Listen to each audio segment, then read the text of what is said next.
सफलता का रास्ता मेहनत और धैर्य से होकर गुजरता है। जो इन दो चीजों को अपना लेता है वो किसी भी मंजिल को हासिल कर लेता है। नमस्कार, आप देख रहे हैं सुदर्शन न्यूज। मैं हूं आपके साथ शिवम दत्त मेहता। समय हो गया है आपके पसंदीदा सुपर प्राइम टाइम शो का, यानी जनमत का, एकमात्र ऐसा शो जहां आप हर खबर पर पोल के माध्यम से भाग लेते हैं। सोशल मीडिया प्लेटफॉर्म एक्स पर जाकर आपका वोट और नतीजे जनमत में रोजाना रात को 9 बजे और फिर रात को 12 बजे रिपीट टेलीकास्ट है। आज कौन से मुद्दे आपके लिए हम लेकर आए हैं?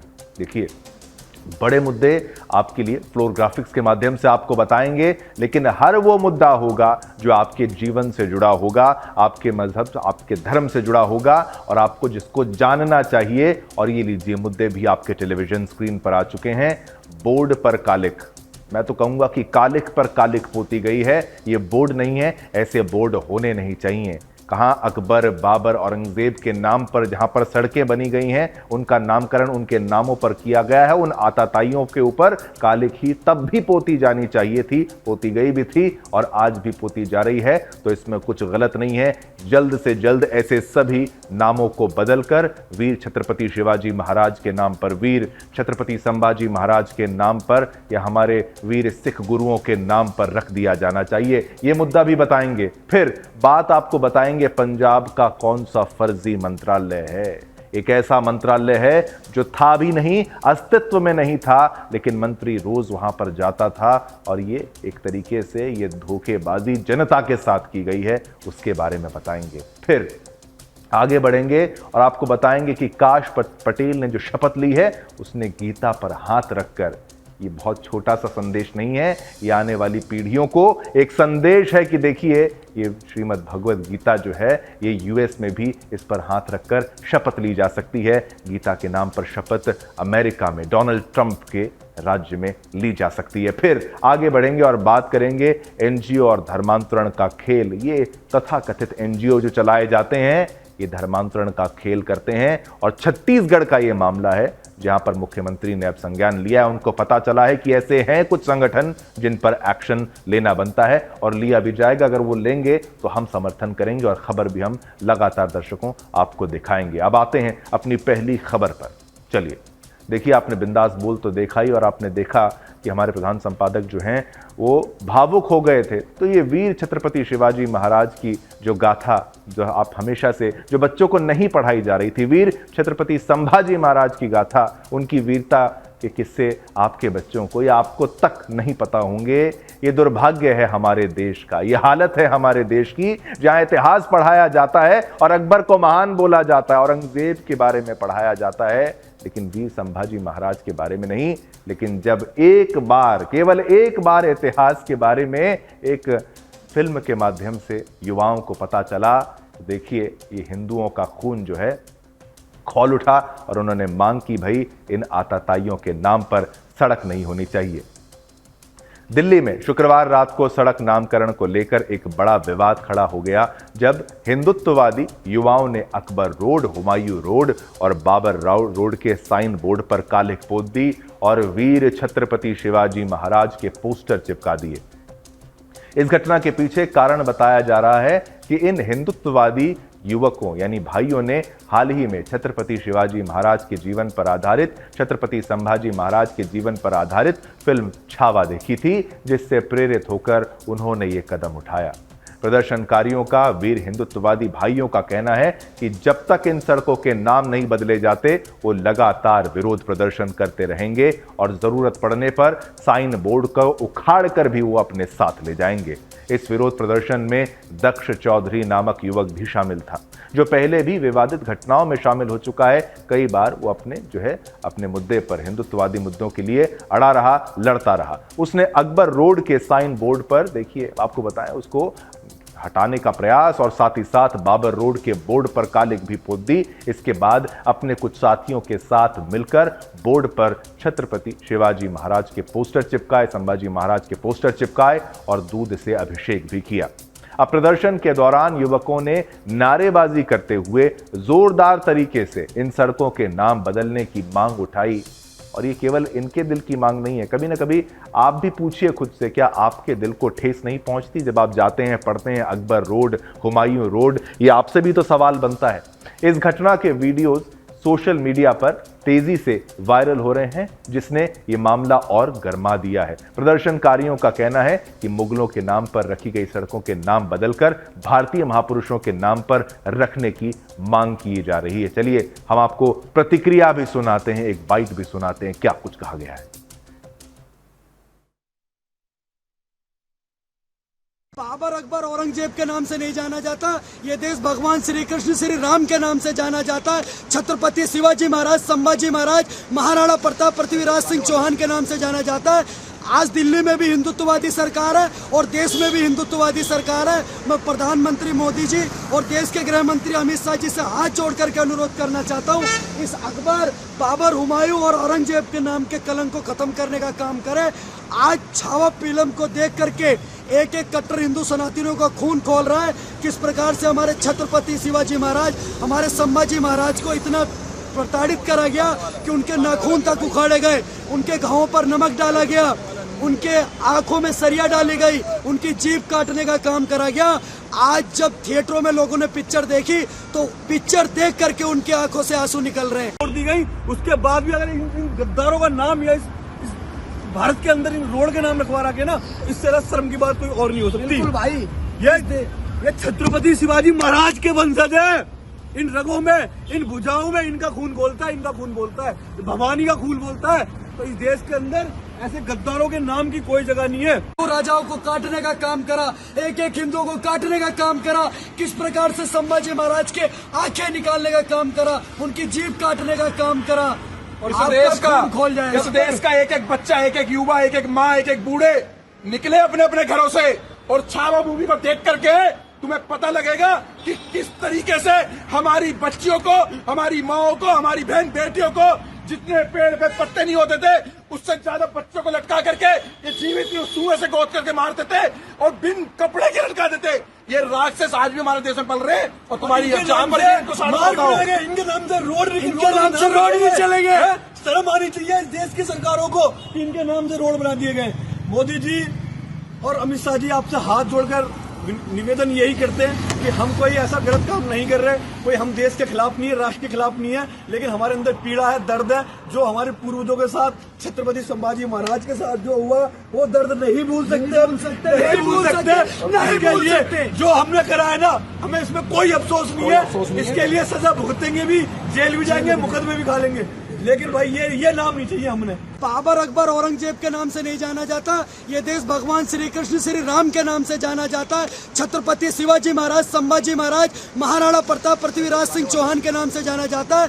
आज दिल्ली में भी हिंदुत्ववादी सरकार है और देश में भी हिंदुत्ववादी सरकार है। मैं प्रधानमंत्री मोदी जी और देश के गृह मंत्री अमित शाह जी से हाथ जोड़ करके अनुरोध करना चाहता हूँ, इस अकबर, बाबर, हुमायूं और औरंगजेब के नाम के कलंक को खत्म करने का काम करें।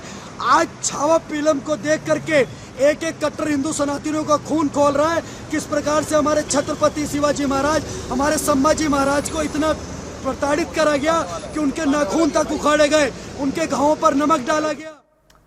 अब आप समझ गए होंगे क्यों आपसे इतिहास को छुपाया जाता है, क्यों हमारे वीर योद्धाओं के बारे में, क्यों वीर छत्रपति शिवाजी महाराज के बारे में, क्यों वीर जो हैं छत्रपति संभाजी महाराज के बारे में आपको पढ़ाया लिखाया नहीं जाता। क्योंकि जो एजेंडे वाले हैं उनको पता है कि अगर इतिहास को सनातनियों को पढ़ाया गया, उनको बताया गया, उनको याद दिलाया गया तो लोग मांग करेंगे कि भाई इस सड़कों के नाम जो तुमने मुगल आताताइयों के, तुर्क आताताइयों के, इन सभी के ऊपर रखे हैं, इनको बदलो, इनके बोर्ड्स को उखाड़ फेंको और इनका नाम और निशान मिटा दो। और नाम केवल होना चाहिए तो उन वीर सनातनी योद्धाओं का, हमारे उन वीर, हमारे पूर्वजों का, हमारे उन वीर योद्धाओं का, हमारे उन वीर राजाओं का, जैसे कि छत्रपति शिवाजी महाराज और छत्रपति संभाजी महाराज। देखिए इनका आरोप जो है वो कहते हैं कि इन नामों से, इन युवाओं का, इन हिंदुत्ववादी युवाओं का, कि इन नामों से गुलामी का एहसास होता है, जिससे अब समाप्त किया जाना चाहिए। इसीलिए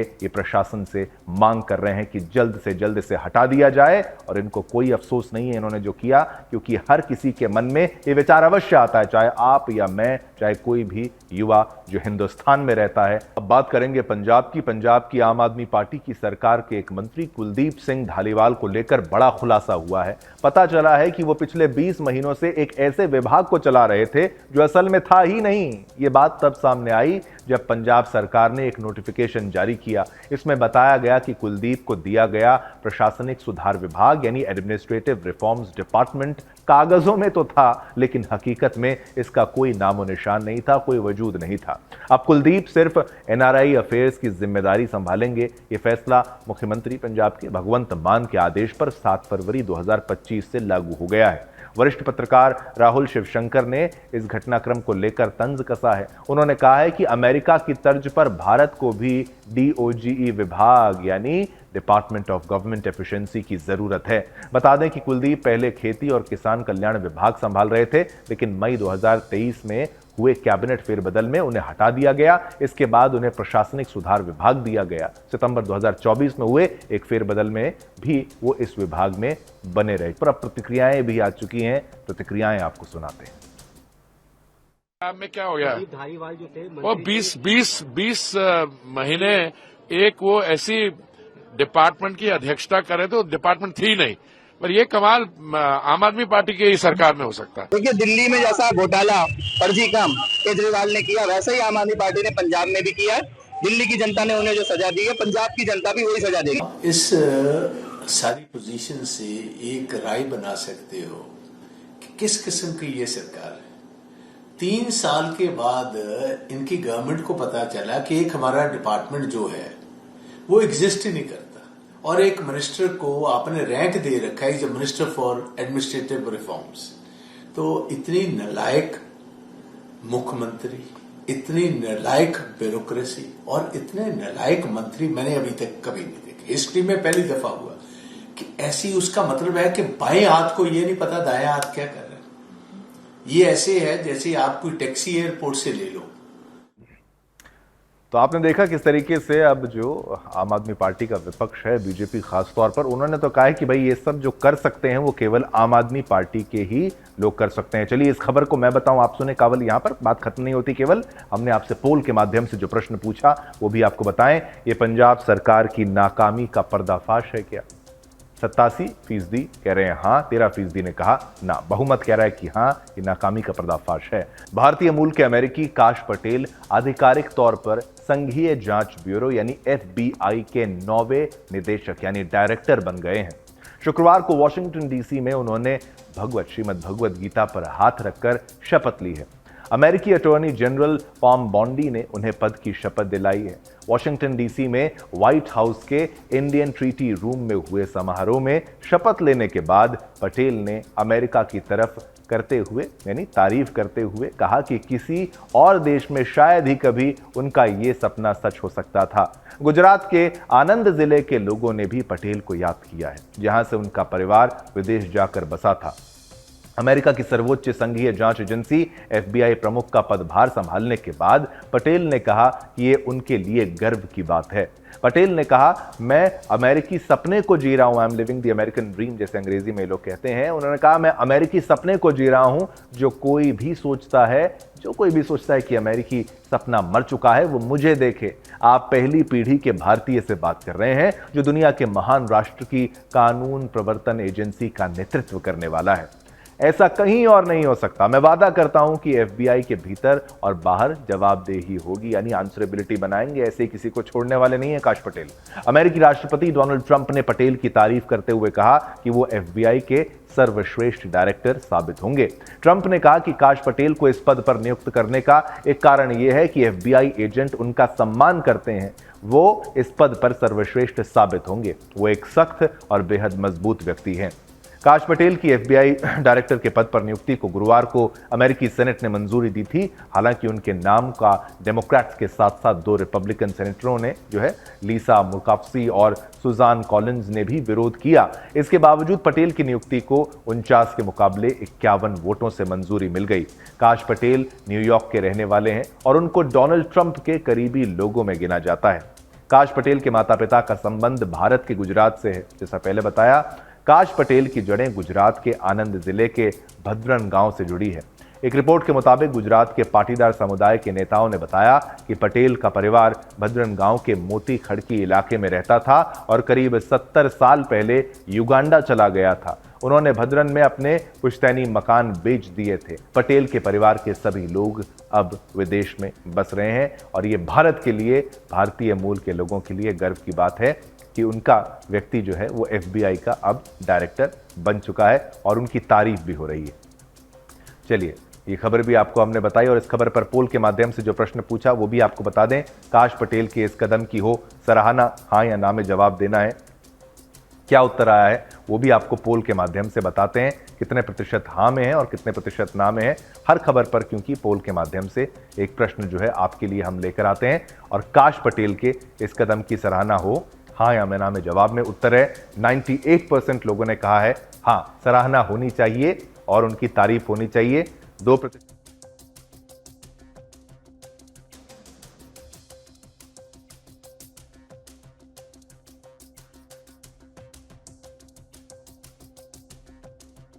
अब आगे बढ़ते हैं। जैसा कि हमने आपको शुरुआत में बताया था, हम शुरुआत में आपको सारी खबरों के बारे में हल्की सी झलक जरूर देते हैं ताकि आप समझ पाएं कि कितना रोचक और कितना महत्वपूर्ण आपके लिए हर खबर को समझना और पूरे कार्यक्रम को देखना है। देखिए, छत्तीसगढ़ की बात करेंगे। छत्तीसगढ़ में धर्मांतरण को लेकर गंभीर आरोप सामने आ रहे हैं, जिनमें कुछ संदिग्ध गैर सरकारी संगठनों NGO की संलिप्तता उजागर हो रही है।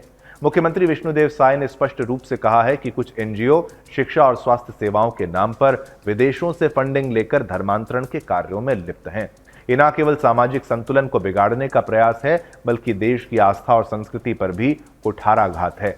धर्मांतरण को रोकने के लिए राज्य सरकार जल्द ही कड़े कदम उठा सकती है।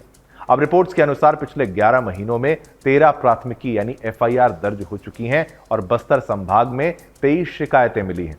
ये स्पष्ट संकेत है कि इस मुद्दे की जड़ें गहरी हैं और इस पर कठोर कार्रवाई की आवश्यकता है। अशिक्षा, गरीबी और अंधविश्वास का लाभ उठाकर कुछ संगठन भोले भाले लोगों को बहलाने और जबरन धर्म परिवर्तन कराने की साजिश में लगे हुए हैं। ये केवल धार्मिक आस्था पर हमला नहीं, बल्कि समाज को बांटने और अस्थिरता फैलाने का एक सुनियोजित प्रयास है। इन फर्जी NGO की फंडिंग की जांच कर ये सुनिश्चित करना आवश्यक है कि विदेशों से आ रहे धन का इस्तेमाल गलत उद्देश्य के लिए ना हो। छत्तीसगढ़ सरकार का रुख स्पष्ट है, ऐसे किसी भी संगठन को बख्शा नहीं जाएगा जो लोगों की भावनाओं और मजबूरी का फायदा उठाकर धर्मांतरण का खेल खेल रहे हैं। आने वाले बजट सत्र में इस पर सख्त कानून लाने की तैयारी है, जो इस तरह की गतिविधियों पर रोक लगाएगा और दोषियों के खिलाफ कठोर दंड का प्रावधान करेगा। समाज में सद्भाव और परंपराओं की रक्षा के लिए आवश्यक है कि इस तरह की गतिविधियों पर पूर्ण अंकुश लगाया जाए। यदि धर्मांतरण को हथियार बनाकर किसी विशेष एजेंडे को आगे बढ़ाने की कोशिश की जा रही है, तो इसे लोकतांत्रिक और कानूनी तरीके से कुचलना समय की मांग है। सरकार की पहल यानी कि स्वागत योग्य है, लेकिन ये सुनिश्चित किया जाना चाहिए कि कार्रवाई प्रभावी हो और समाज को जोड़ने वाली शक्ति बनी रहे, ना कि तोड़ने वाली। देखिए, अब ये मुद्दा ऐसा है कि भाई NGO तो आ जाते हैं बाहर से, लेकिन काम क्या वो करते हैं, बाहर से फंडिंग लेकर वो धर्मांतरण कर रहे हैं। और ऐसा खुलासा अगर हो रहा है तो अब सख्त कार्रवाई होनी चाहिए और हम तो कहते हैं कि भाई हर NGO की जांच होनी चाहिए। इसी की तर्ज पर हमने आपसे सोशल मीडिया प्लेटफॉर्म X पर जो पोल में प्रश्न पूछा वो भी आपके टेलीविजन स्क्रीन पर आपको दिखाते हैं। देश के सभी NGO की हो जांच, ये हमने प्रश्न पूछा आपसे।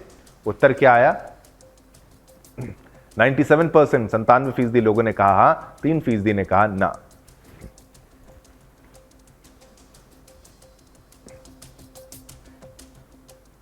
अब अगली खबर का रुख करते हैं, ये भी वायरल है सोशल मीडिया पर। मुद्दा क्या है आपको बता दूं। कांग्रेस के वरिष्ठ नेता दिग्विजय सिंह ने शनिवार को यानी 22 फरवरी 2025 को आज के दिन एक वीडियो शेयर किया, जिसमें दावा किया गया कि अमेरिका ने अपनी कंपनियों को भारतीय कस्टमर केयर कर्मचारियों को नौकरी देने से रोक दिया है।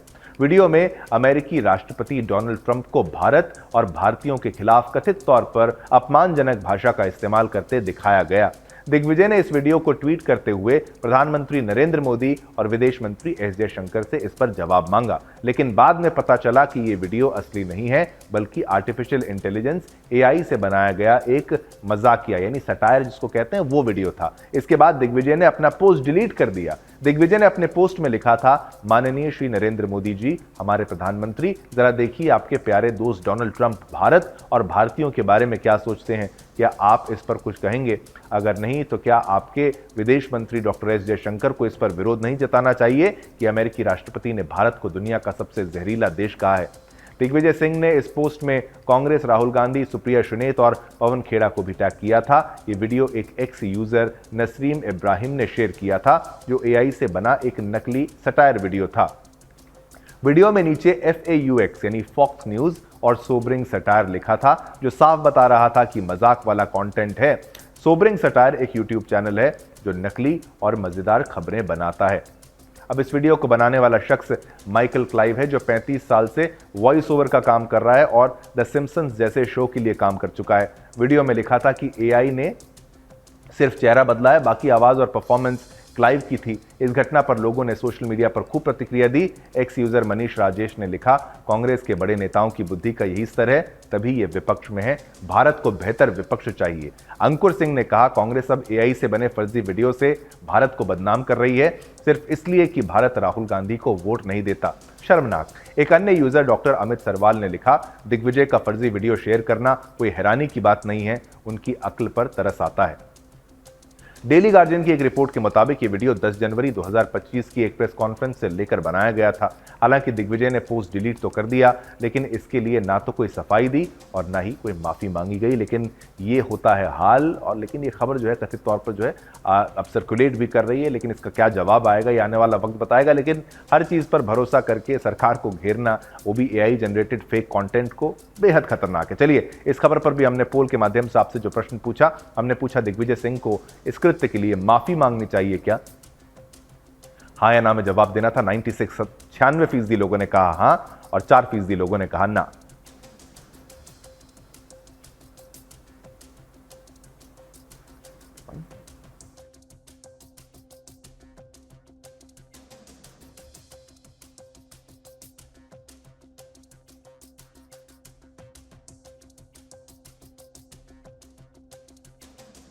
अब बात करेंगे ओयो के महापाप की। $2 मिलियन की गेस्ट कंपनी की ब्रांड इमेज इतनी खराब है कि जैसे ही इसने अपने ब्रांड की तुलना भगवान के लोगों का जो भगवान से की है, तो लोगों का गुस्सा 7वें आसमान पर पहुंच गया है। लेकिन आपको बता देते हैं, लोग इस घिनौने ब्रांड की तुलना भगवान जगन्नाथ से करने के लिए ओयो से माफी मांगने विज्ञापन को वापस लेने की मांग कर रहे हैं कि भाई माफी मांगो और विज्ञापन को वापस लो। अब सोशल मीडिया पर लोगों का कहना है कि क्या ओयो अपना विज्ञापन ये कहकर कर सकता है, देख सकता है कि जहां जहां वो अपने, देखिए, कुछ भी कह सकता है कि किसी और मजहब के बारे में वो ऐसा कर सकता है, किसी दूसरे मजहब के बारे में ऐसी टिप्पणी कर सकता है, तो लोग कह रहे हैं नहीं कर सकता है, क्योंकि ऐसा करने से उसके सर को तन से जुदा करने का फरमान जारी हो जाता है। और सनातनियों का क्या है, 4 दिन विरोध करेंगे और फिर शांत हो जाएंगे। दशकों से बॉलीवुड और साहित्य में यही तो होता आया है, लेकिन अब लोग सचेत हो रहे हैं, विरोध कर रहे हैं और लोगों को माफी मांगने और सरकार और प्रशासन को कार्रवाई करने के लिए मजबूर कर रहे हैं। वैसे देखें तो इस समस्या की मूल में सुप्रीम कोर्ट का वो फैसला है जिसमें अडल्ट्री को अपराध की श्रेणी से बाहर कर दिया गया था। उसी फैसले का फायदा उठाकर ओयो जैसे होटल सर्विस प्रदान करने वाली कंपनी बड़ी होती चली गई, और कंपनी जितनी बड़ी होती गई, समाज में इसकी इमेज उतनी ही गिरती चली गई। यही वजह है कि कानून सही होने के बावजूद लोग इस बात को बर्दाश्त नहीं कर पा रहे हैं कि ओयो अपनी तुलना भगवान से कर रहे हैं। और इस पर भी इस तरीके से कमेंट करना और भगवान का नाम लेना, इनको पता है कि भाई हिंदुओं के खिलाफ कुछ बोलेंगे तो शायद बच जाएंगे, लेकिन अब वो दिन गए। अब इस पर जब तक एक्शन नहीं होता, हम तो ये खबर चलाएंगे और मांग करेंगे कि हिंदुओं के साथ, सनातनियों के साथ इंसाफ होना चाहिए। उसका दूसरा कोई उपाय नहीं, कोई और सॉल्यूशन नहीं है। चलिए आज्ञा दीजिए, समय इतनी ही अनुमति देता है आपके साथ संवाद करने की। कल फिर आएंगे, नए मुद्दे आपके लिए लेकर आएंगे, लेकिन तब तक के लिए आज्ञा तो हमें दीजिए। लेकिन रात को 12 बजे का रिपीट टेलीकास्ट देखना मत भूलिएगा। मेरी तरफ से और पूरी टीम की तरफ से आप सभी को जय हिंद, जय भारत, जय हिंदुस्तान।